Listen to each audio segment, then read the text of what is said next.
Between 1945 and 1975, Indochina was racked by one of the longest and most bitter wars of the century.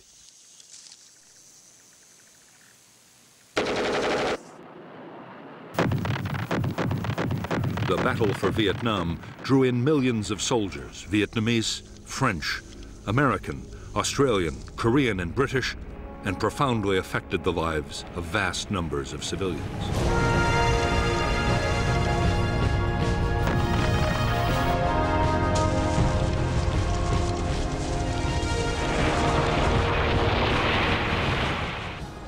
The American War, which lasted from 1960 to 1975, was a conflict fought with extreme ferocity and destructiveness.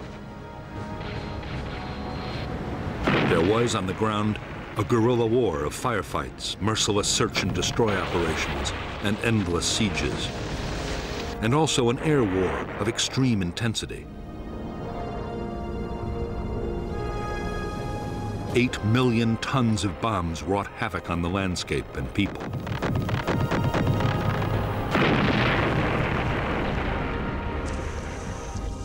The war that cost 1.3 million lives, including 58,000 American dead, was about much more than the fate of one small country. 20 years before the first American combat soldier set foot in Vietnam, the seeds for America's war had been sown.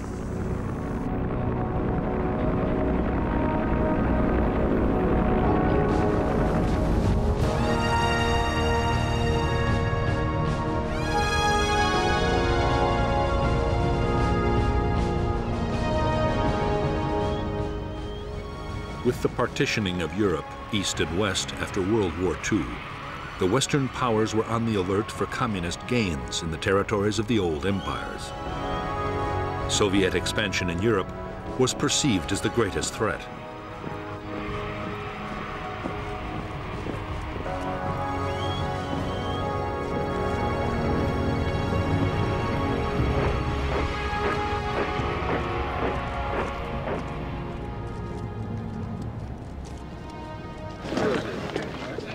In October 1949, Mao Zedong proclaimed the People's Republic of China. The battle lines of the Cold War were now clearly drawn.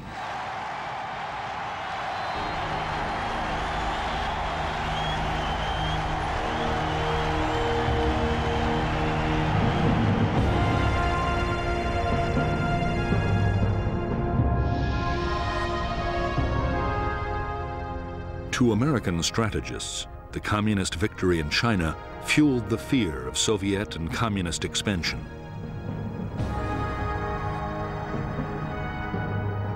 At stake, they believed, were economic interests throughout Asia and the Pacific, and U.S. communication and trade links to the Indian Ocean. President Eisenhower believed that one Asian country falling to communism would bring down its neighbors in a domino effect.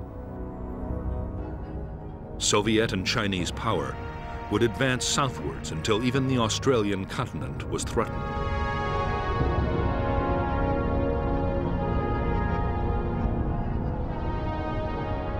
It was Indochina that seemed to hold the key to the future of southern Asia. The region bordered the newly created Chinese People's Republic and was still a French colony. French strategy was to hold on to power by creating puppet states in Vietnam, Laos, and Cambodia. The biggest obstacle to the French plan was the Viet Minh, a huge Vietnamese independence movement.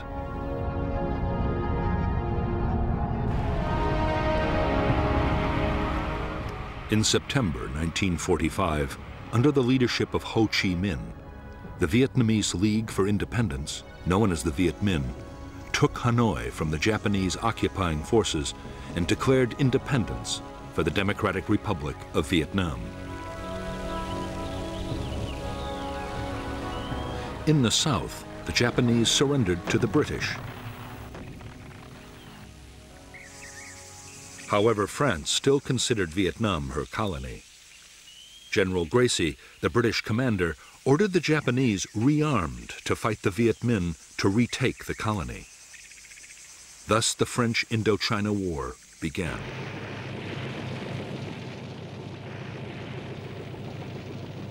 In the war between the French and the Viet Minh, the United States had until recently stayed strictly neutral. U.S. officials had originally supported the Viet Minh and its leader Ho Chi Minh, and they also strongly opposed the French attempt to keep their old colony. However, that was before the rise of Communist China. Now, the fear was that if the Viet Minh beat the French, they would open the door to the Chinese and the Soviets. Cold War politics had come to Vietnam.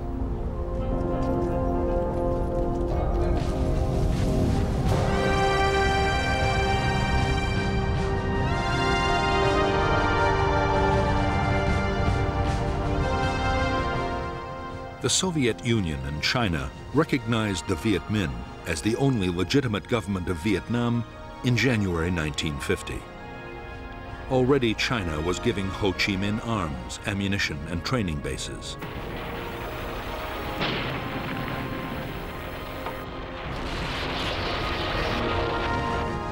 The United States, for its part, recognized a French creation, the State of Vietnam, and U.S. President Harry Truman approved a program of military and economic help. But even before the order was signed, the situation changed dramatically.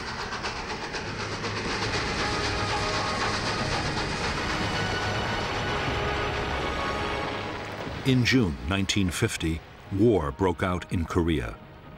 Communist northern forces, backed by the Soviet Union and China, invaded the South, and the U.S. sent troops to intervene.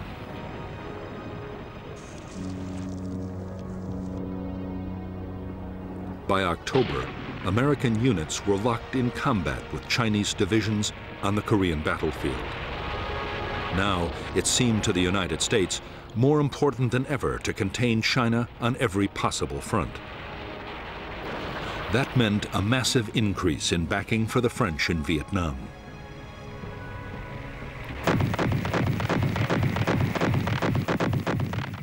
By 1953, a year into the presidency of Dwight D. Eisenhower, U.S. support for the French war against the Viet Minh had turned into a flood of arms and cash. The United States paid 3/4 of the cost, a staggering $1 billion in 1954.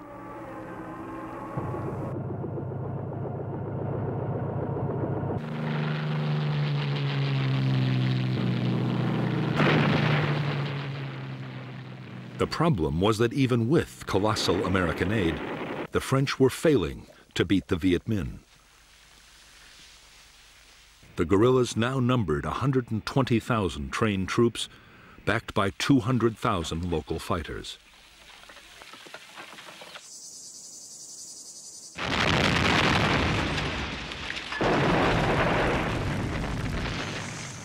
As French casualties passed 50,000, in France, the public grew weary of the seemingly endless war. There were calls for negotiations with the Viet Minh. Pressure for talks grew even greater as the conflict in Korea ended. But Eisenhower and his Vice President Richard Nixon were dead set against any compromise.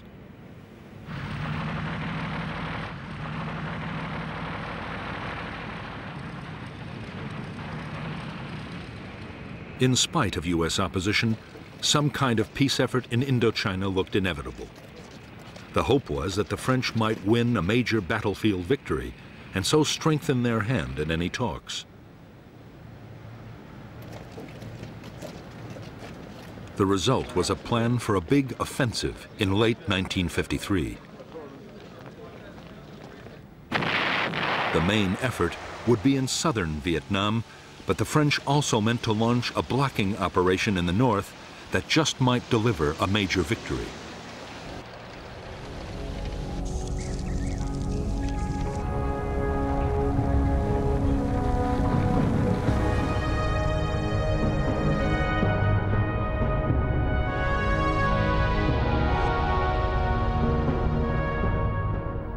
By now, vast tracts of French Indochina had fallen under Viet Minh control. In the northeast of Vietnam, the only French territory was an enclave around Hanoi. The insurgents' main military stronghold was in the Viet Bac, a mountainous region near the Chinese border. To the Viet Minh, already in control of vast areas of Laos, its royal capital, Luang Prabang, offered a tempting target, and the French were keenly aware of the danger.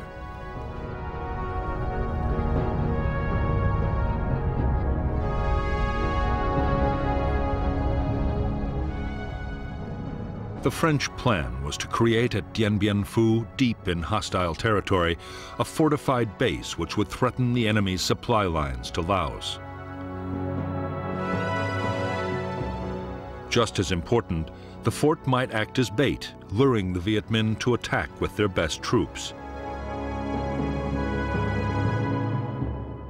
The base could be supplied from Laos overland, and it could also be reinforced by air. The result they hoped for would be a set-piece battle that would allow superior French firepower to inflict a decisive defeat on the Viet Minh.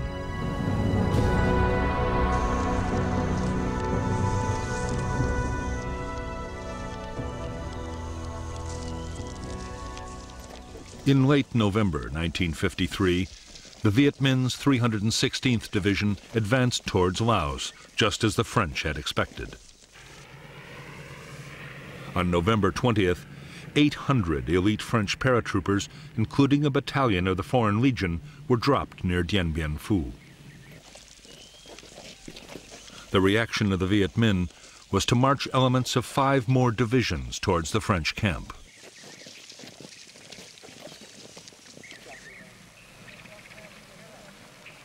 The French paratroopers at Dien Bien Phu quickly set about building fortifications and an airstrip. The idea was to mount offensive sweeps into the surrounding area, but soon the French were forced to think again.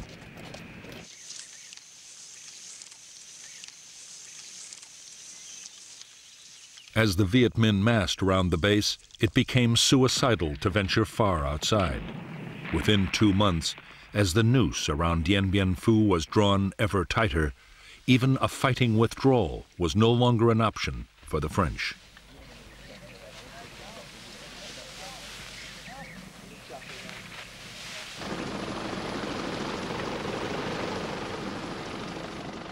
Even though his forces were now surrounded, the French commander, Colonel Christian de Castries, was completely confident.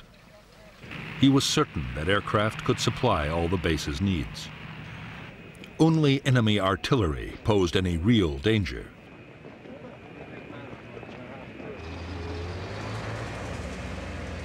Some Viet Minh guns had begun to fire on the base, but the French were sure that only a handful could have been deployed in such difficult hilly terrain.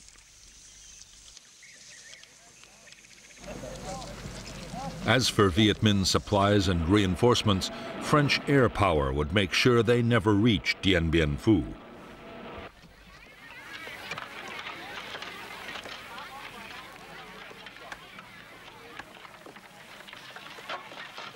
Even though up to 100 French planes attacked Viet Minh supply routes every day, their efforts were having little effect. Too often, aircraft were grounded by the weather, and in any case, the Viet Minh were masters of camouflage and deployed huge numbers of anti-aircraft guns.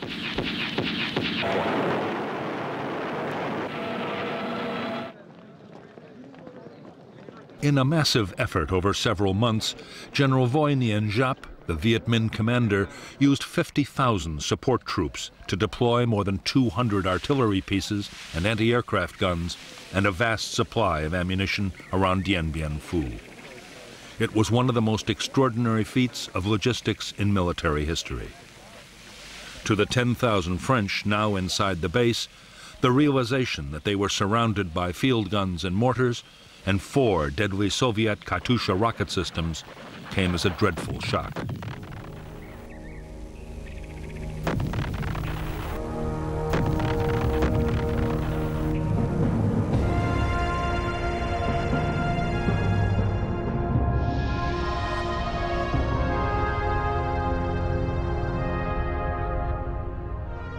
The French base at Dien Bien Phu had been sited on a flat valley floor. The airstrip and headquarters were the focus for the main battle position, a complex of 5 strongholds codenamed Françoise, Huguette, Claudine, Eliane, Dominique.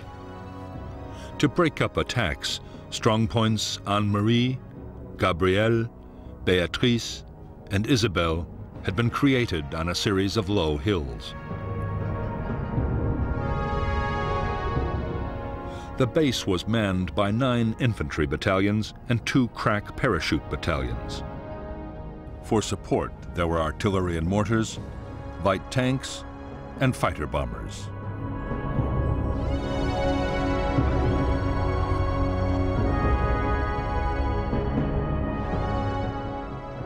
By early March 1954, 49,000 Viet Minh had deployed around Dien Bien Phu. 3 infantry divisions and 2 independent regiments were supported by the field guns of the 351st Heavy Division on the hills to the east, and by heavy mortars on all sides. Anti-aircraft guns were secretly placed to cover the air routes in and out of the valley.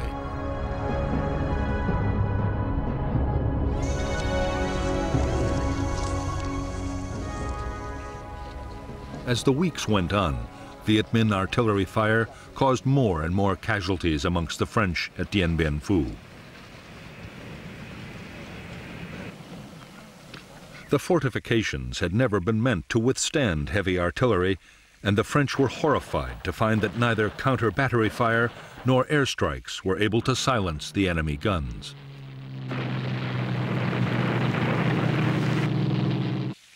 They were too well dug in to hillside caves and bunkers, and too well camouflaged. Any day now, the French knew, they would face an all-out enemy attack. It came on March 13th, 1954.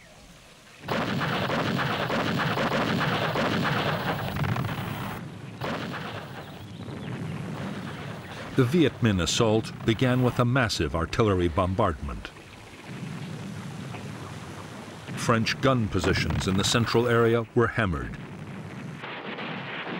In 3 days, after repeated human wave assaults and hopeless French counterattacks, the Viet Minh took the northern strongpoints of Béatrice, Gabrielle, and Anne-Marie.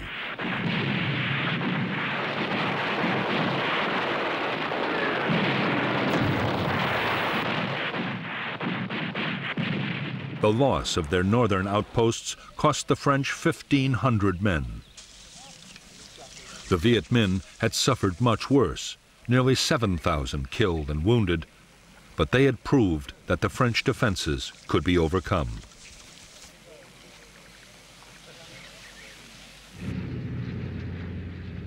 They had also closed down the base's main airfield for good. The French would now have to depend on parachute drops for supply and reinforcement.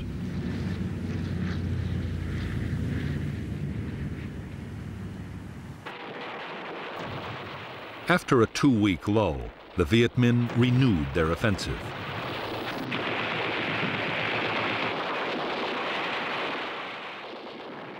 The battle raged for a fortnight, with the French contesting every foot of ground. In the end, shocking Viet Minh casualties forced General Giap to pause. Meanwhile, the French situation was getting desperate. Ammunition and food was short, and 3,000 wounded were trapped inside the base in appalling conditions.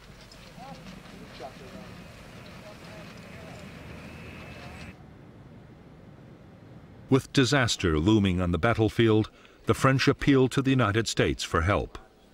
There was a plan to use American bombers and even to drop 4 nuclear weapons, which was codenamed Operation Vulture.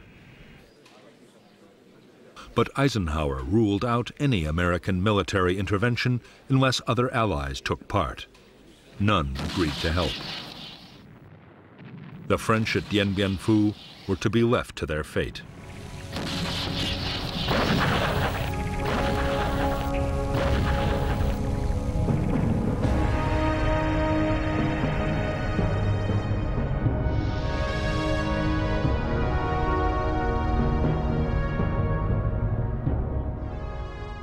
Although the outpost Isabelle was still in French hands, it was by now cut off from the central stronghold at Dien Bien Phu. Besieged by the Viet Minh 304th Division, Isabelle was under heavy artillery fire. Incredibly, although attacked time and time again, the post would hold out until the very end of the battle.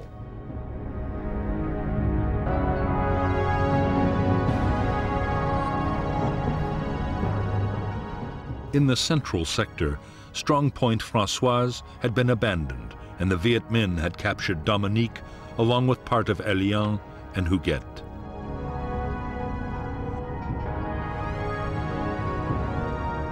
However, there were two new strongpoints, Sparrowhawk and Juno.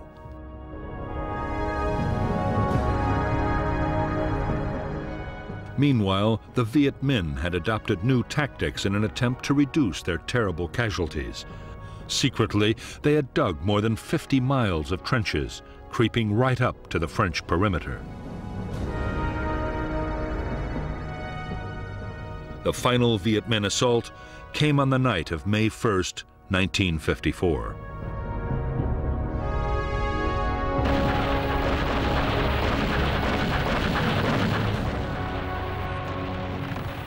After a massive barrage, the Viet Minh infantry hit the remaining bunkers of Huguet and Elian. In spite of fierce French resistance, positions fell one by one until, on the evening of the sixth day, a huge mine demolished part of Elian and its last bunkers were overrun.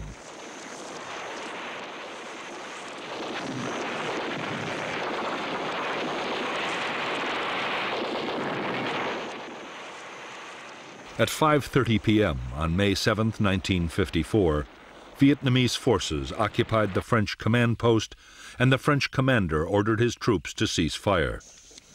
It was 55 days to the minute since the battle had begun. At Dien Bien Phu, 3,000 French troops had been killed and 8,000 wounded. The Viet Minh had suffered much worse, with more than 8,000 dead and 12,000 wounded. But for them, the outcome had still been a triumph. On the eve of an international conference on Indochina, they had shattered France's resolve to carry on the war.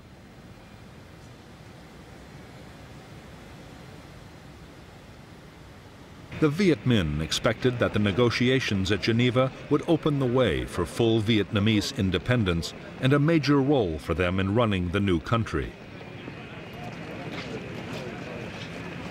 In fact, the Viet Minh negotiators faced bitter disappointment.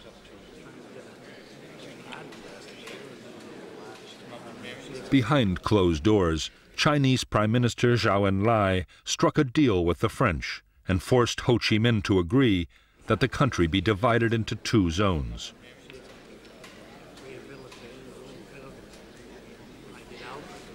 There was to be a ceasefire, but there would be no immediate decision about who was to control Vietnam until elections settled the future.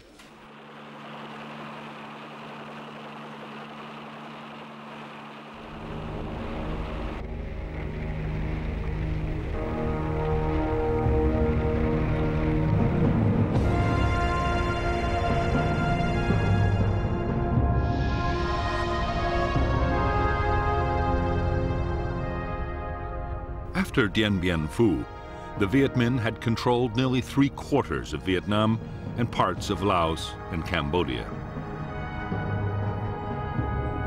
At the peace conference, Laos and Cambodia were confirmed as independent states, but Vietnam was divided at the 17th parallel. The Viet Minh were given control of the northern part, the Democratic Republic of Vietnam, with its capital in Hanoi. In the south, the state of Vietnam was to be run from Saigon. A demilitarized zone was established between the two regions. By agreement, 190,000 French-led troops would be withdrawn from North to South Vietnam.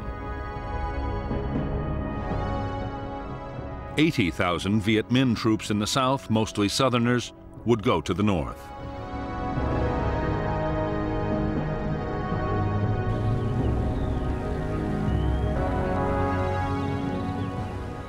For the French, the prospect of withdrawing from the northern part of Vietnam was deeply humiliating.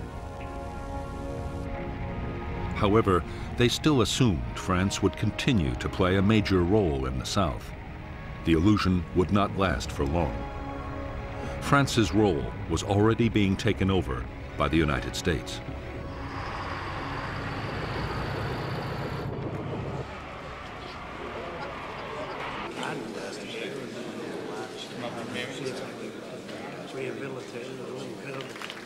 On September 8, 1954, at a conference in the Philippines, the U.S. sponsored the creation of the Southeast Asia Treaty Organization, which would soon include South Vietnam.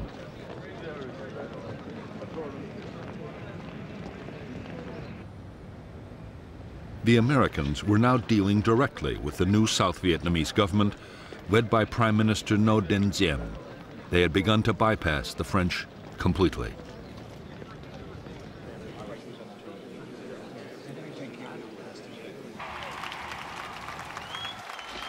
On October 9, 1954, the Viet Minh 308th Division, veterans of Điện Biên Phủ, marched in triumph into Hanoi, in accordance with the Geneva Agreement.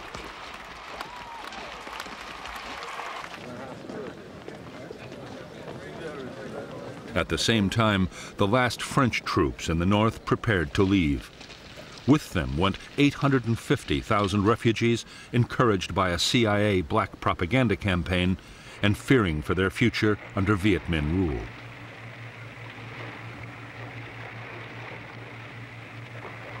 Before the very eyes of the French and the Vietnamese people, Vietnam was crystallizing into two separate states, each with its own government, its own army, and its own Cold War allies.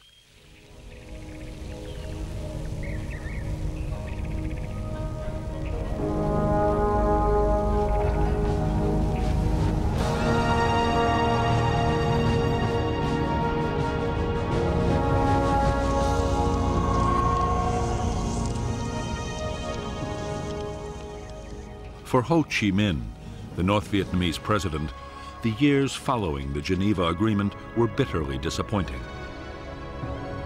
Ho was adored by millions of Vietnamese, North and South, as the man who'd driven out the French. But he had only won half a victory. South Vietnam, backed by the United States, refused to hold the elections that had been agreed at Geneva, the elections Ho had counted on, in which the U.S. knew he would win, to reunify the country. Everything pointed to the fact that the division of Vietnam would be permanent.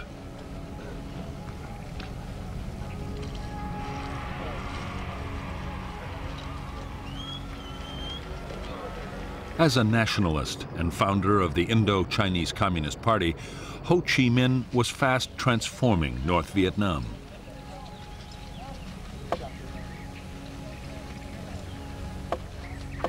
The party took control of almost every sphere of life. The reconstruction of the war-ravaged economy was pushed ahead at incredible speed.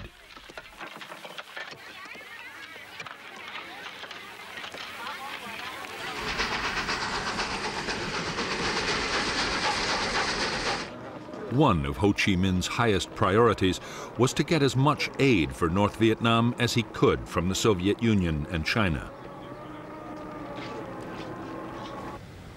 In July 1955 in Moscow, he won promises of cash help for the North to stave off a food crisis. The Russians also pledged to send technicians and military advisors. At the same time, China meant to match or even better the Soviet offer.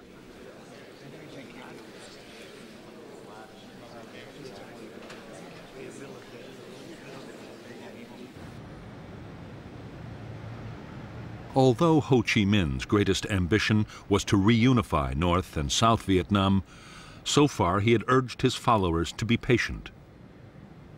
He had refused to back guerrilla warfare against the South. Both China and the Soviet Union were also insisting on caution. But by 1958, pressure to back an armed campaign was mounting.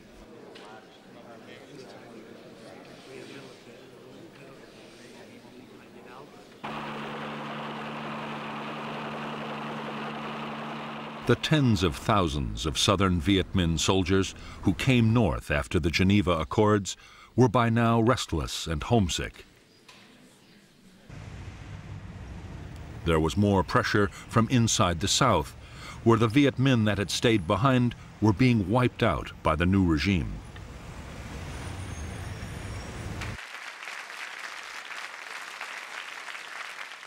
In the northern government, an increasingly powerful faction of Southerners, led by Lê Duan, the Communist Party General Secretary, was also arguing for strong measures. In January 1959, with Ho Chi Minh's blessing, the North Vietnamese Communist Party voted to support armed revolution in South Vietnam. To help the campaign, 4,500 Viet Minh Southerners were prepared for infiltration back into the South.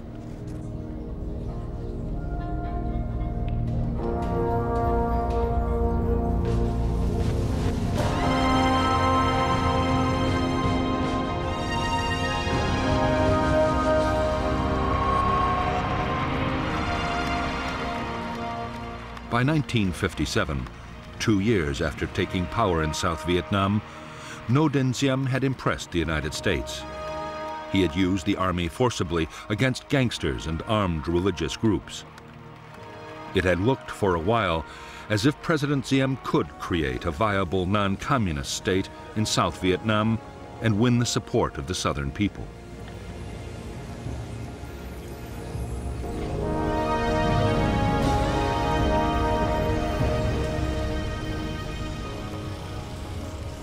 In fact, Diem had no intention of introducing the democracy or the social reforms that the United States wanted. He unleashed a savage campaign against his political opponents, using the army and police to make mass arrests.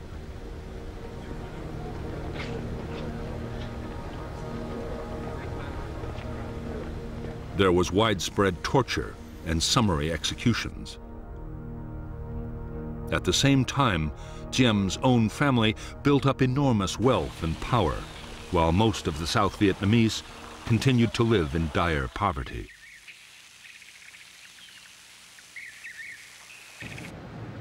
By September 1960, to the immense frustration of the United States, which was pouring in aid, Diem's regime was detested by vast numbers of South Vietnamese. There was already virtual civil war, with armed rebellions breaking out all over the country.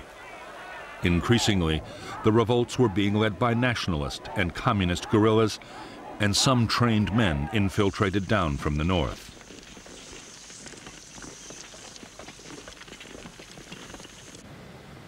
Over 12 months, 1,400 local government officials and civilians were killed, and a further 700 kidnapped. In South Vietnam, the guerrillas began to mount bold attacks on military posts, convoys, and railways.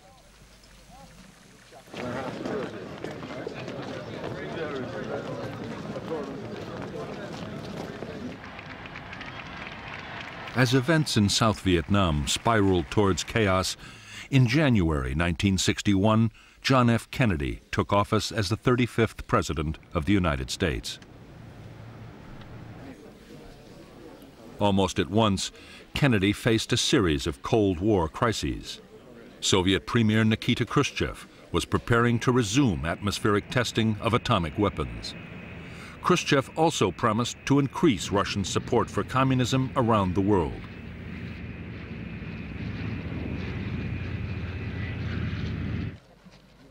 The climax came in August 1961 with a tense standoff in Europe as the Russians sealed off East Berlin and began to build the Berlin Wall.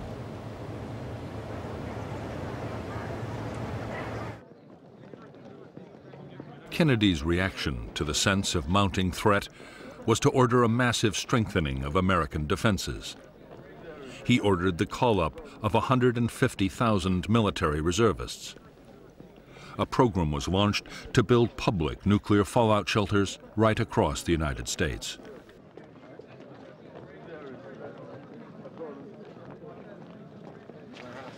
There was a surge in arms production, especially of strategic nuclear weapons.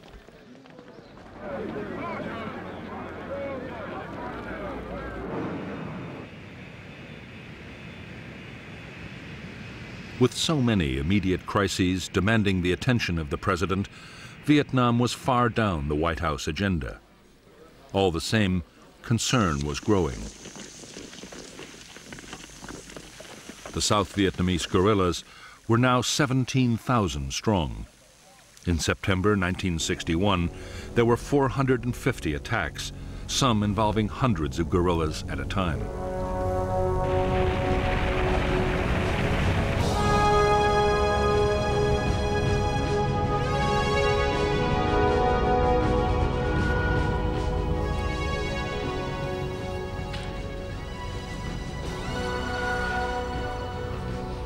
Shortly after the decision to mount an armed revolution in South Vietnam, an organization had been created to control the military and political effort.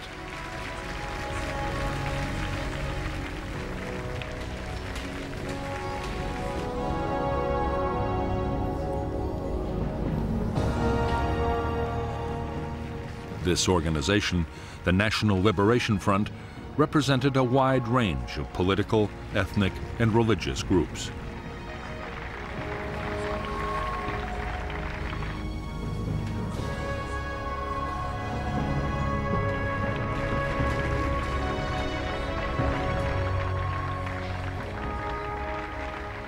The military wing of the NLF was the People's Liberation Army. The army included guerrillas who had been sent down from North Vietnam, Viet Minh veterans, and local armed groups.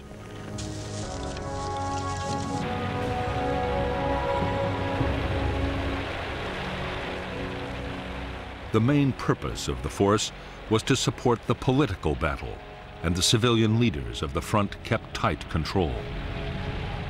President Dien christened them the Viet Cong, the Vietnamese communists, and the name stuck. The Viet Cong meant to follow the same kind of political and military strategy that had won the war against the French. Politics, diplomacy, and violence would be carefully coordinated so each always worked with the others. For the time being, military activity would take second place to the political effort. Many hoped that a full-scale war would never be necessary. Others, particularly those closely connected with the North, saw a military campaign as the key to victory and expected it to pass through 3 critical stages.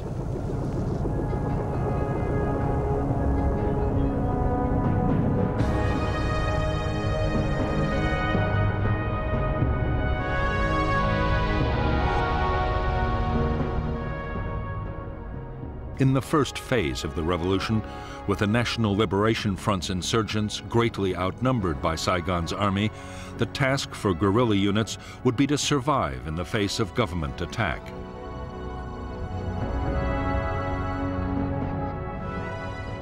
Safe base areas would be created as defensive sanctuaries and as springboards for small-scale guerrilla attacks. In the second phase, the insurgents would deploy larger units and would seek out bigger battles. The opposing forces would be more evenly balanced, and under relentless pressure, the enemy would become defensive and static.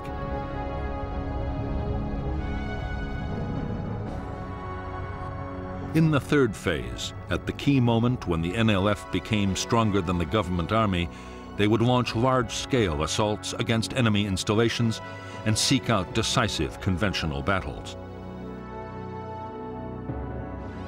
This phase, the general offensive, combined with uprisings in the cities and towns, would bring the downfall of the Saigon regime and the reunification of Vietnam.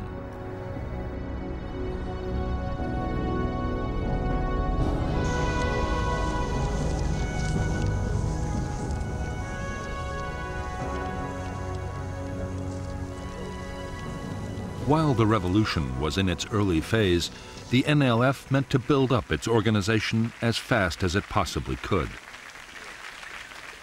Political agents founded dozens of associations to bring every kind of support into the movement.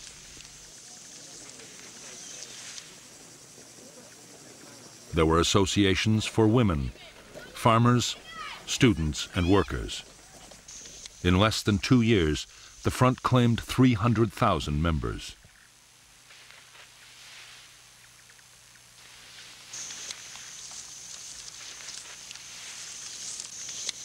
At the same time as it built up grassroots support, the NLF meant to intensify its military operations. Bigger attacks on government forces would gain the movement prestige. Meanwhile, intensive training and preparation by North Vietnamese officers would forge the Viet Cong into an efficient and formidable fighting machine.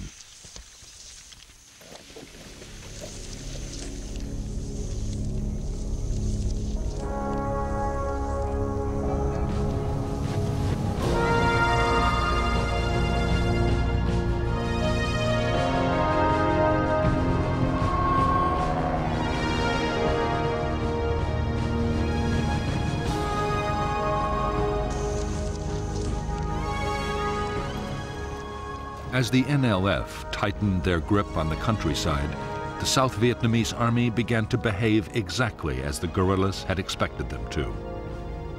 They grew increasingly defensive, staying in fortified posts and never venturing out after dark. Battles only happened when the guerrillas chose, and the army suffered a steady drain of casualties.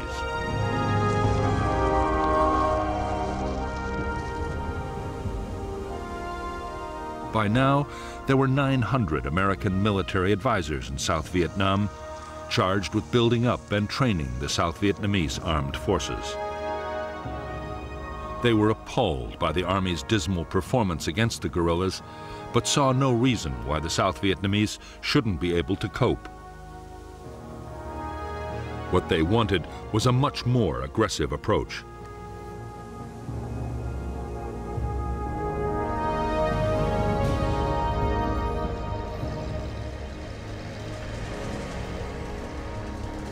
American advice was that the Army should get out on mobile operations and find the bigger enemy units.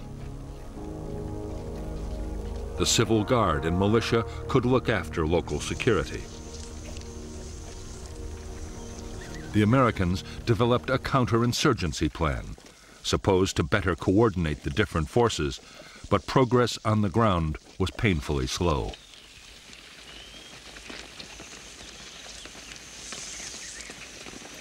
While the handful of American personnel struggled to improve the situation inside South Vietnam, in Washington, military planners worried about the external threat. The fear was that North Vietnam, or even China, might take advantage of the South's weakness.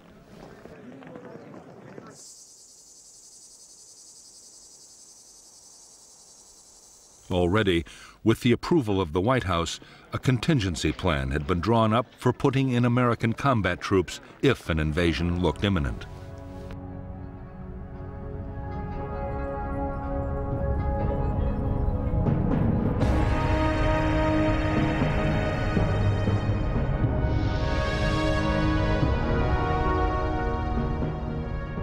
If North Vietnam or China looked likely to invade the South, the American contingency plan, Op Plan 32, called for rapid deployments. A Marine Expeditionary Force would be based at Da Nang, an Army division near Saigon, and another near Pleiku. another division might be sent to bolster Thailand. If the invasion actually happened, U.S. forces would be increased by another 3 divisions. Aircraft carriers and land-based bombers would be positioned for massive attacks on North Vietnam, while amphibious, airborne, and ground forces would mount a full-scale invasion of Northern Territory.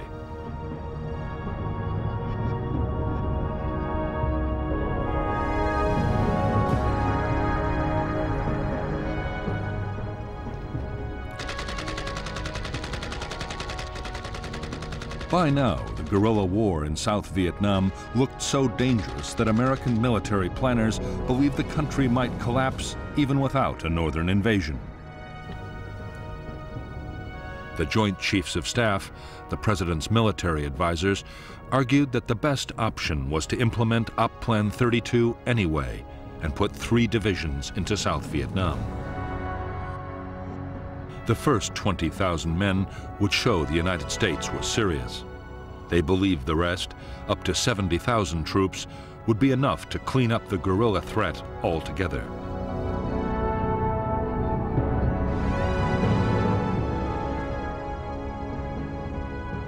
Although the Secretary of Defense, Robert McNamara, was in favor of sending in troops, President Kennedy had no desire to embroil American soldiers in an Asian guerrilla war. But neither could the president afford accusations that he was soft on communism. In November 1961, Kennedy approved a compromise plan drawn up between McNamara and the Secretary of State, Dean Rusk.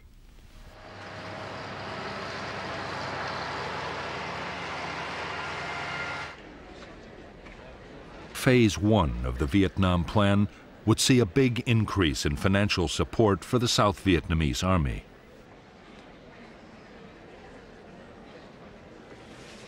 The number of American military advisors in Vietnam would be raised to over 3,000.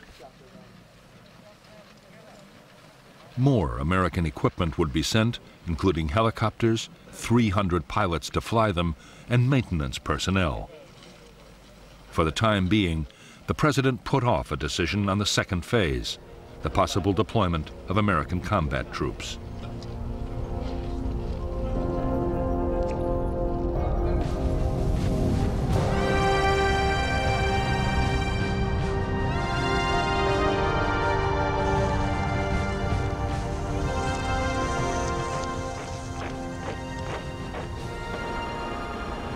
By the end of 1961, the South Vietnamese Army was being expanded to 200,000 men.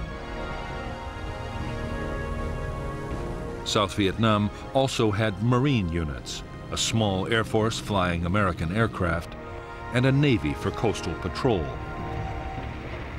As well as the regular armed forces, there was the 68,000-man paramilitary Civil Guard and various local militia.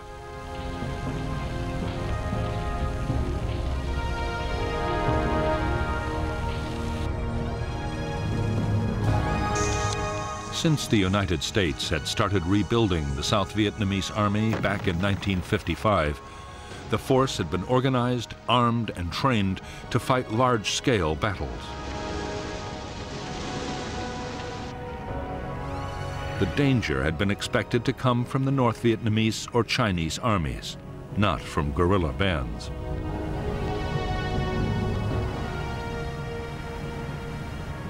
Commanders had been taught to mount big operations and to use massive firepower wherever they could. In fact, the South Vietnamese Army's entire structure and military doctrine had been copied wholesale from the United States Armed Forces.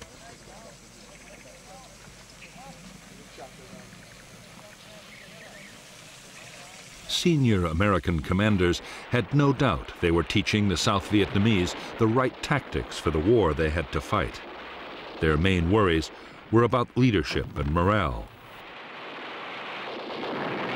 President Dien had appointed his generals for their political loyalty rather than their abilities, while junior officers' promotions depended on family connections.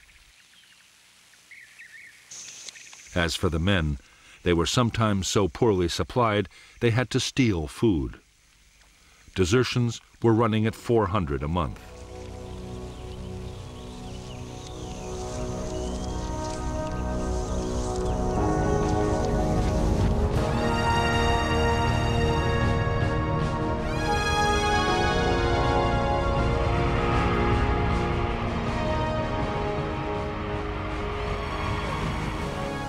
As the NLF guerrillas began recruiting and training all over South Vietnam, they quickly built up their combat forces to 17,000 men and women.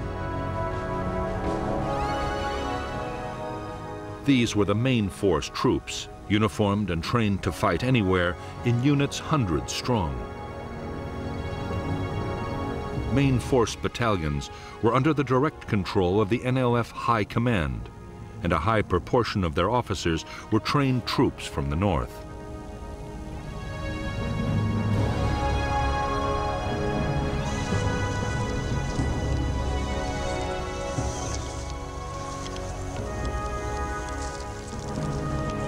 The NLF were also creating regional and local forces. Regional troops were controlled by district commanders.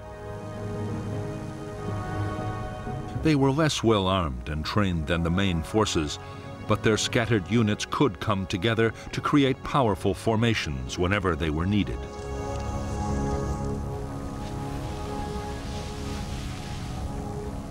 Local guerrilla units were based in the villages.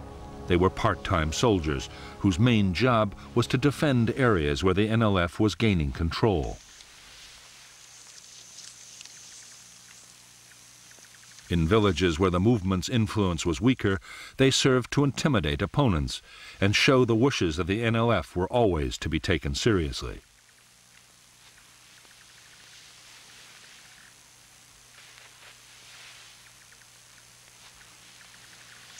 The vast majority of new recruits to the NLF were teenagers with no military experience. In the hamlets, they were organized by political officers into three-person cells. Long ago, the Chinese communists had found that three made for a group more tightly knit and loyal than any other number.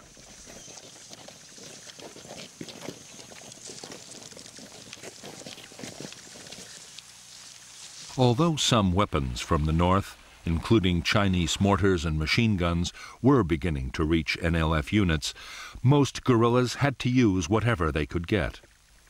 Rifles and equipment captured from the government army or left over from the French War made up the bulk of the arsenal.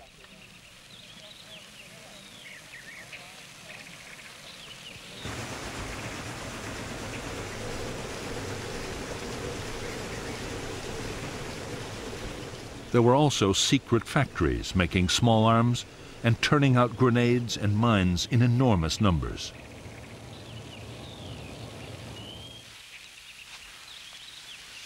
Local forces depended on even more primitive weapons. Some were designed mainly to frighten intruders, but others were extremely dangerous. Punji traps, sharp spikes hidden in pits, could easily disable an enemy soldier. Punjis were often contaminated to increase the risks of infection.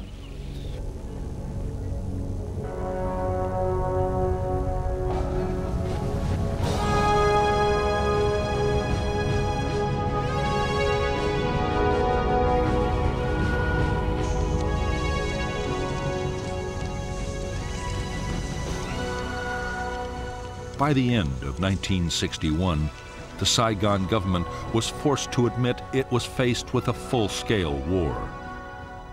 Every week, over 1,000 people were being killed.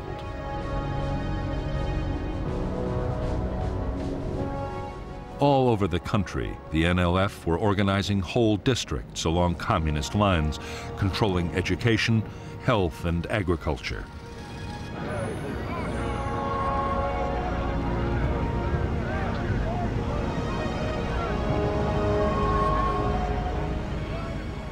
There were whole areas which had seen no government troops or officials for years.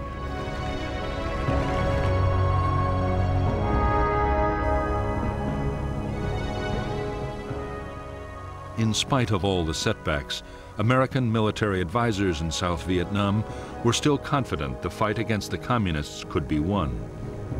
By this time, they themselves were getting more deeply involved in the battle. Advisors were strictly forbidden to engage in actual combat, but the reality of war was starting to take over.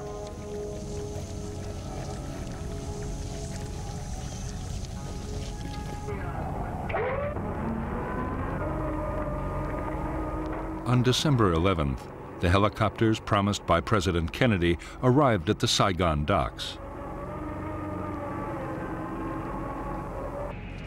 With them came 400 U.S. personnel to maintain and fly the aircraft.